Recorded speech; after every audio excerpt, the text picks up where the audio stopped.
Ini kembali lagi bersama kita berdua di channel YouTube Ega dan Numan. Oke, kita kali ini bakalan ngebahas tentang Edan bahas COVID. Untuk kalian yang baru bergabung di channel YouTube kita selain bahas bola, di video kita yang pertama kemarin terus bahas kurban, kita juga akan membahas sesuatu hal yang lagi viral. Oke? Jangan lupa di like, komen, dan subscribe. Oke guys. Oke guys.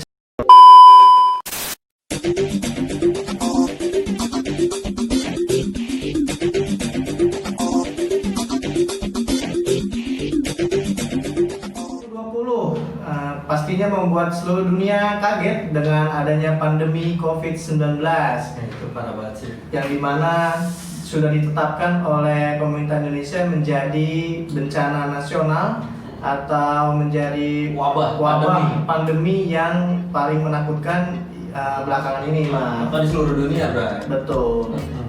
Di Indonesia COVID-19 ada pada bulan ketiga kemarin, memang bulan Maret ya. Dan sampai saat ini bulan Agustus belum selesai, gitu guys. Ya selain itu di tengah wabah COVID ini kita pasti bakalan ngerasain dampak banyak banget ya kan, dampak ya kan.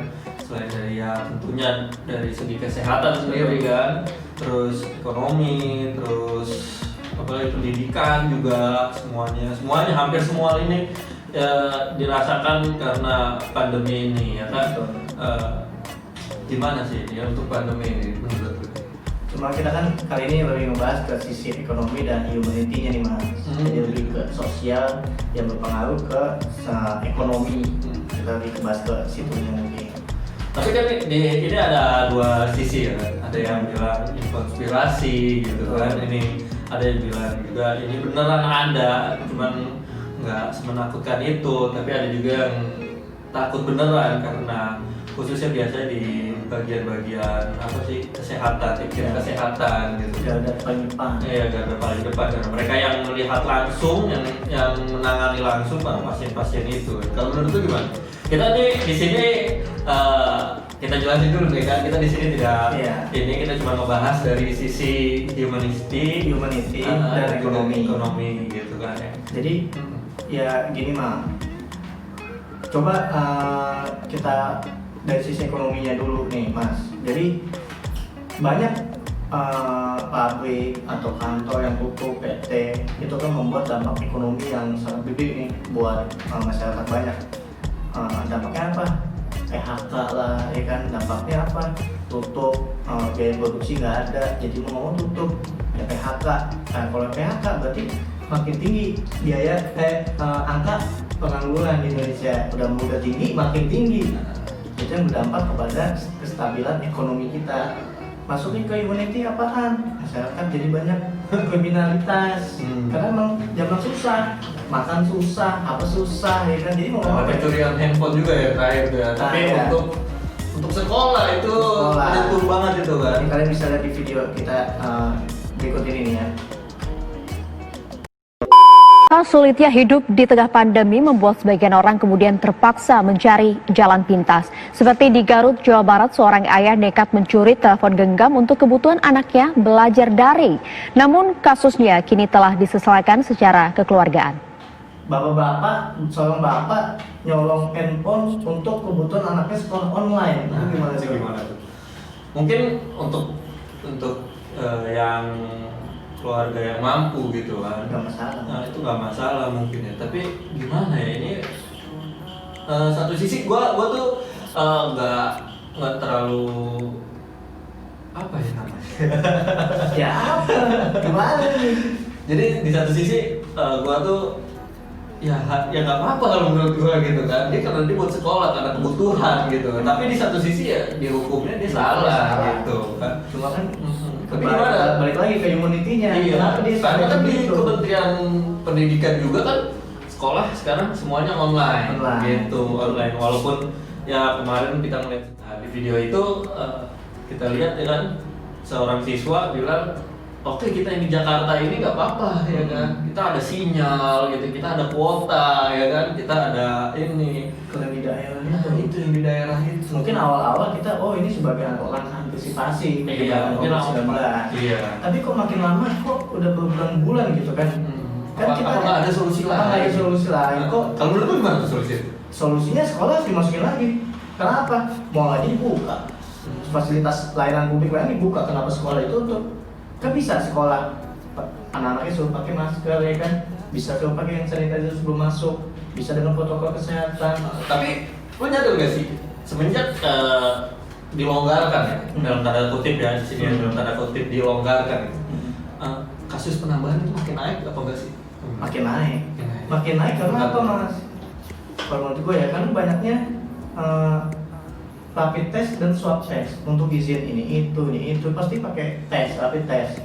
Dari situ kan kelihatan yang mana positif, yang mana negatif, yang mana reaktif dulu. Dari situ baru angka naik. Ya kan itu nggak tahu itu. Tapi kalau misalnya itunya nggak di ekonomi jadi itunya nggak dijalanin, ekonomi kita tetap akan turun nih. Ini aja udah turun nih ya. Ya anjlok. Iya. Gimana? Ini ntar ke depan kita kayak siapa enggak nih? Gimana deh? Dan kalau masalah politik gue nggak bahas dulu nih. Oke, maaf. Daripada gue ditangkap, ya udah aja.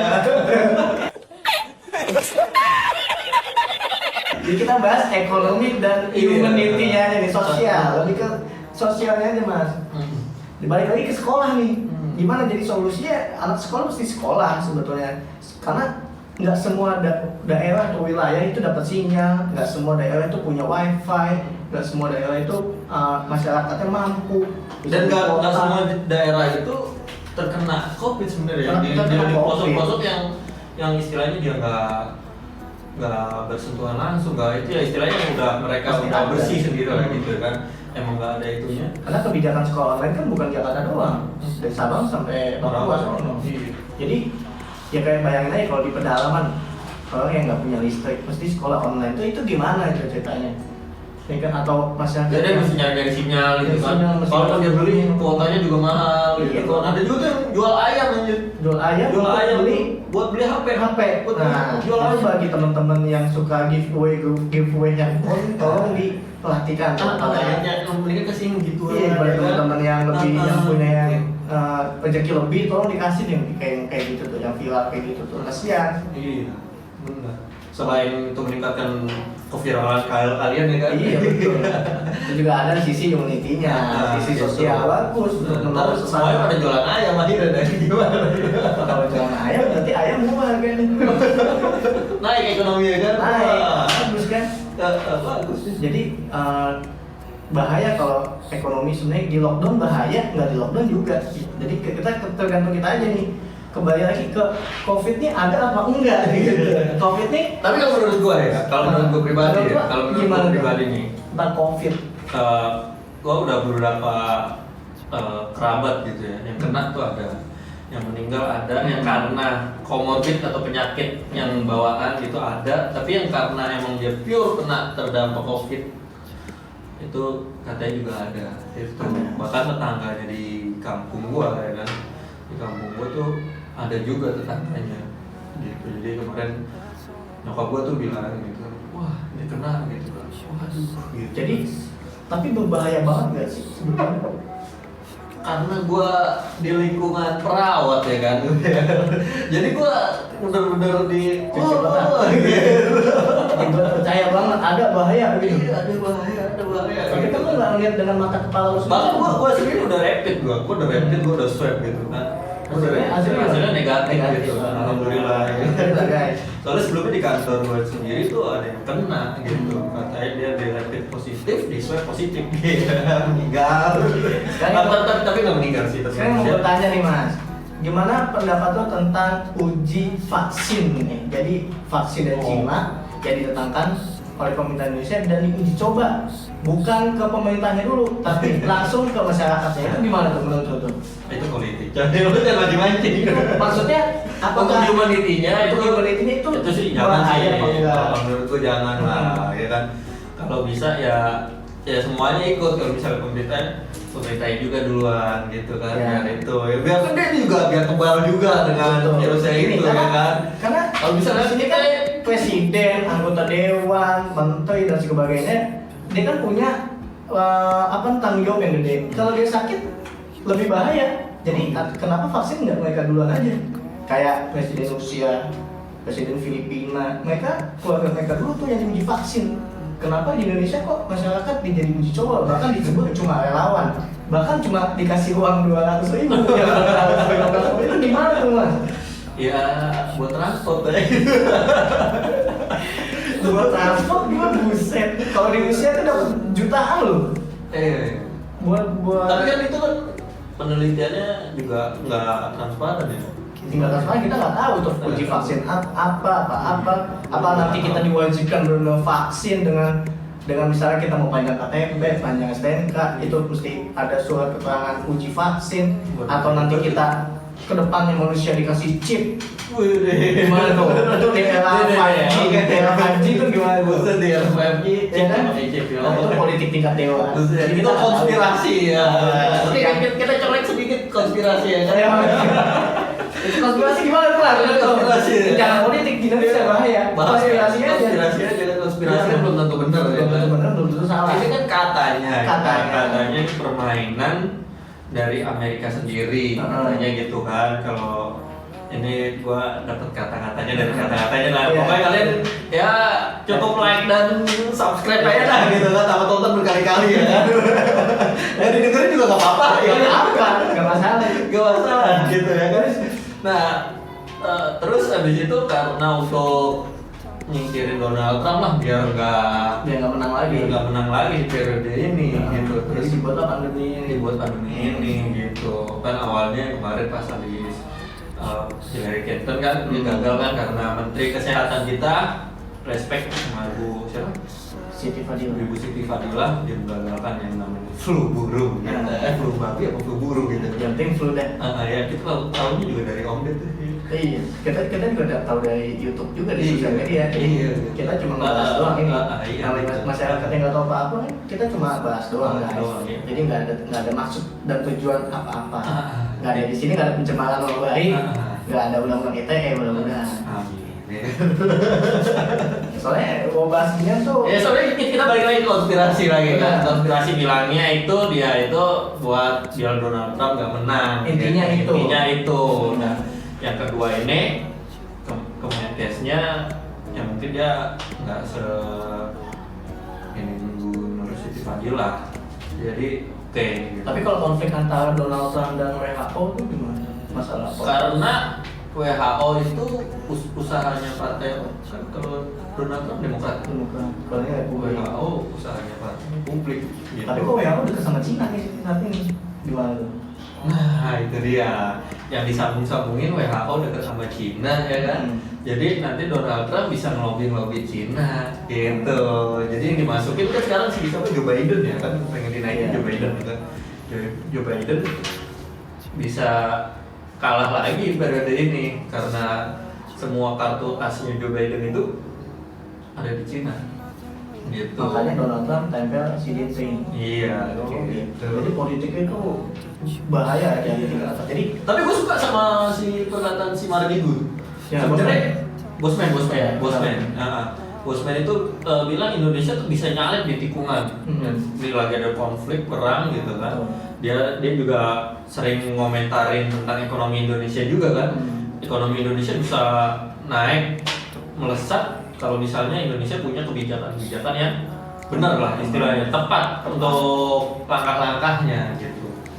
mungkin maksudnya dia kita menjadi negara yang non blok lah, nggak ikut Amerika, nggak ikut Cina. Kita punya kepribadian sendiri. Sendiri kayak zaman Pak Soekarno dulu kan. Jadi kita ekonomi kita kuat. Nah itu dia yang kita butuhin, pemimpin yang punya kebijakan yang bagus, yang jelas, yang tegas gitu. Iya, gitu. Jadi habis itu ya itu kan yang dari video yang saya tonton ya terutama ya. Gitu.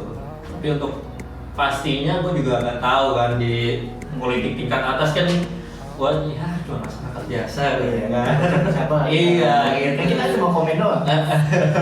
Cuma dampaknya itu benar-benar kemana-mana, ke pendidikan ya kan, nggak tahu ini bisa kalau misalnya masih begini terus sampai kapan ya? Masih naik loh, angkanya masih naik. Sekarang berapa sih? 120-an. Yang meninggal itu banyak di sini kan udah. Iya, termasuk kemarin.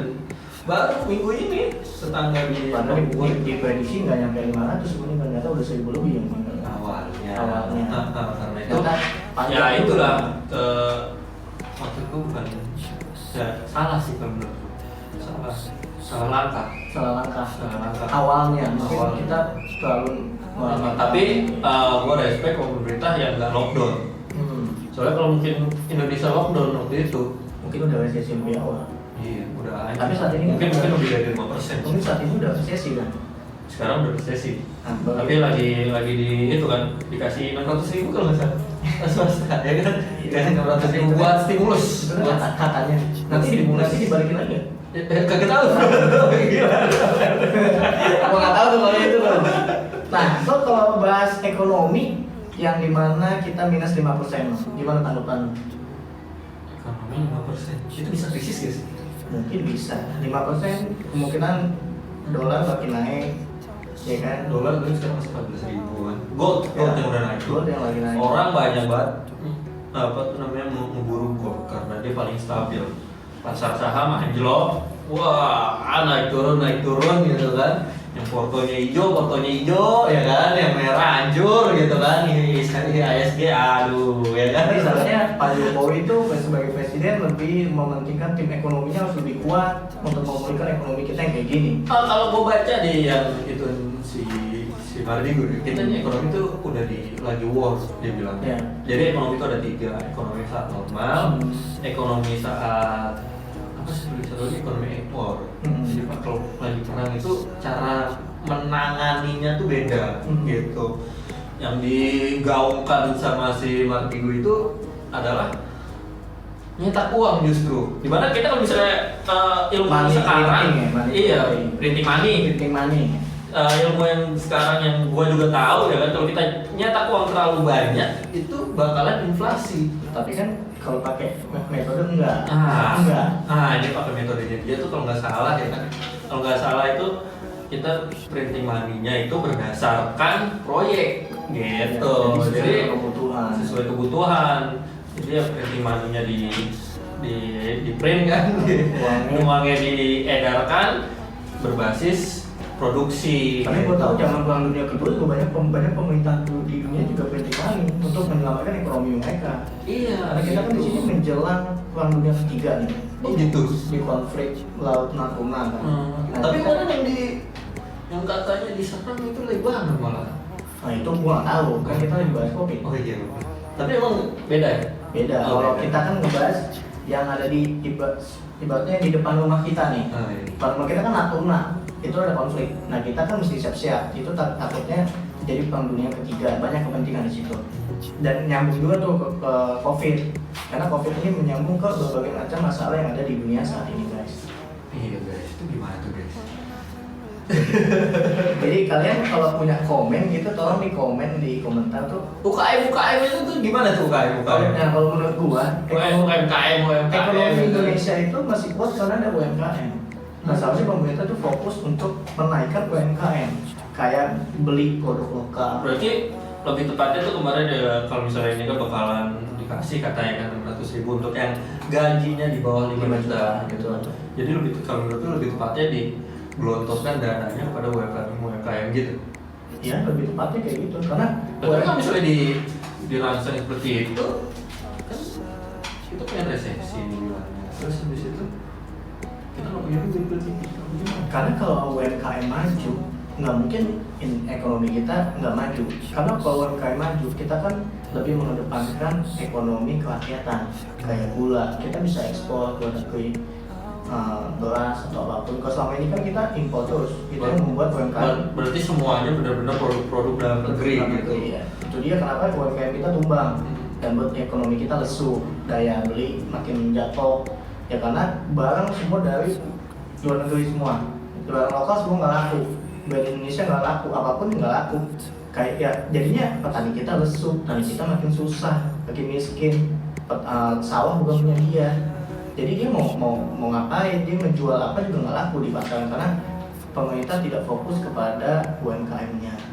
Nah, tapi kan banyak pihak yang merespon UMKM itu biar maju, biar lebih baik. Nah itu setuju. Nah karena adanya UMKM ini ekonomi Indonesia masih kuat sampai saat ini.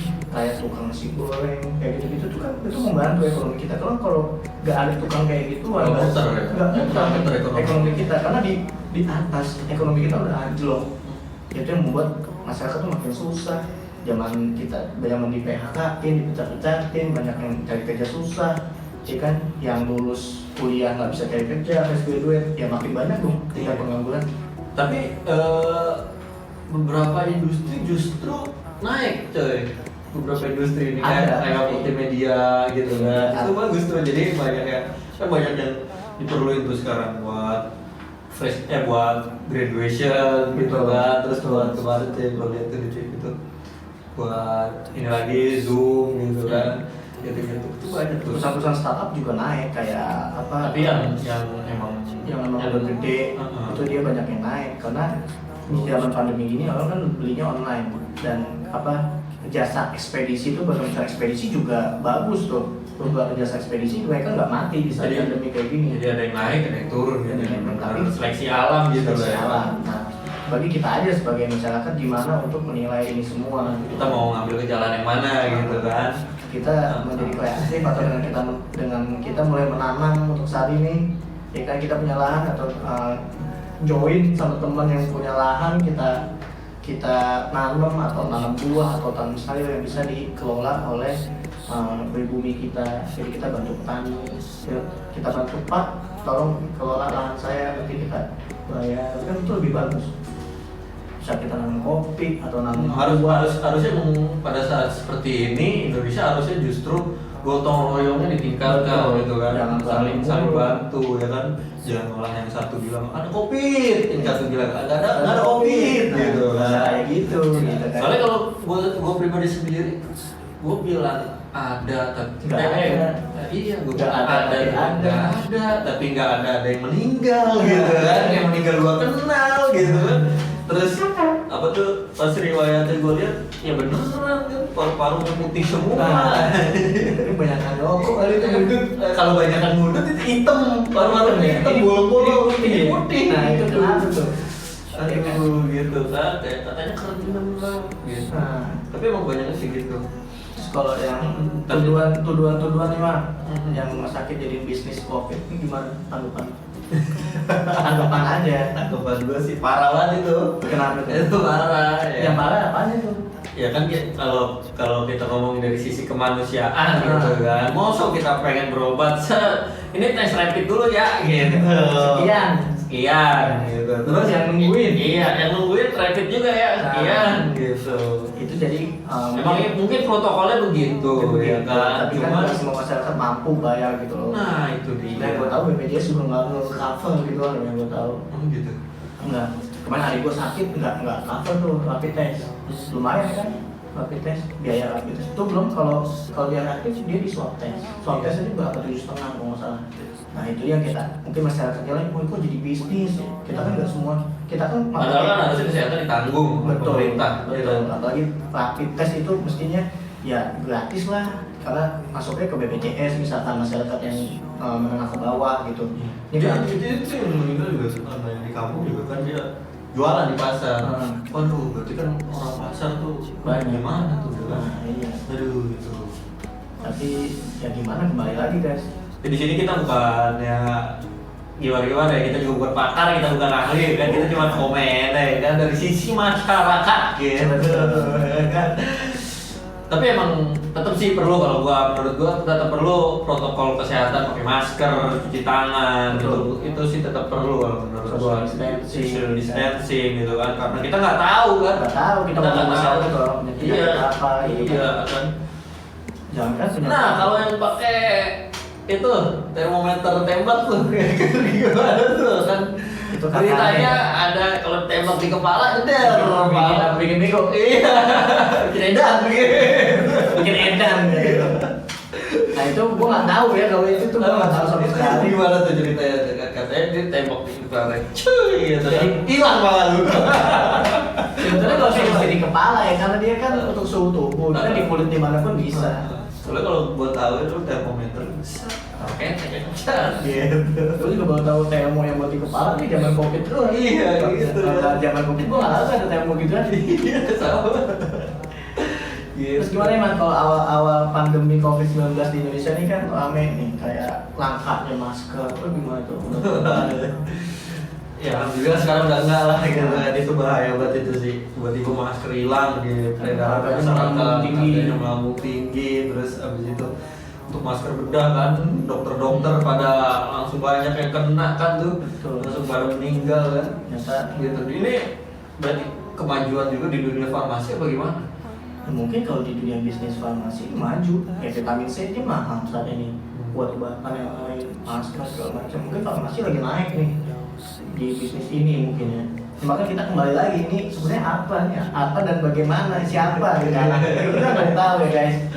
Nih kayak Ya kalau konspirasi kan itu yang tadi gue sebutin ya kan. ya kembali lagi ke sana. Nah, terus sekarang gimana kita nih ntar ke depannya ya kan? Mana nih rakyat nggak bisa apa-apa nih kan sekarang nih ya kan? Semua udah dikendaliin deh. Kita bisa aja cekrem nih kan. Udah siap-siap kagak turun gitu. Kalau lagi zaman nggak tahu gitu.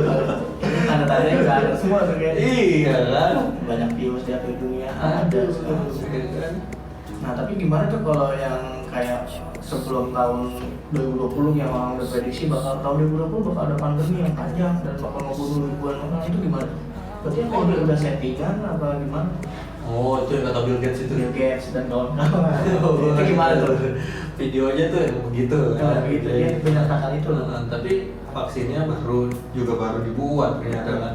Apa vaksin ini bisnis juga? Bisa jadi. Dijual-jualin ke negara yang senang gitu kan? Terus kitanya mau beli. Oke, sekian dulu guys pembahasan Edan bahas COVID. Untuk kalian yang suka di like, untuk kalian yang pengen komen ya di komen, dan jangan lupa di subscribe guys. Dan jangan lupa di share ya kan. Untuk kasih tahu teman-temannya. Kasih tahu teman-temannya kalau ada kita di sini. Jadi kita lebih semangat untuk membuat konten-konten yang pastinya Edan. Do it! Yes, you can! Just do it! Di sini dulu. Nah mungkin nanti ada perbincangan selanjutnya tentang COVID ini menarik juga. Kita tuh bahas di sisi-sisi itu ya. Mungkin nanti kalau ada yang viral lagi mungkin kita akan bahas. Mungkin kita akan bahas kayak jadi ketangkep nanti baru hari ini. jaring ketangkep atau kayak masalah anjing kemarin, mungkin kita akan bahas tuh guys. Oke guys, sampai sini dulu guys. Oke, thank you guys. Yo, see you.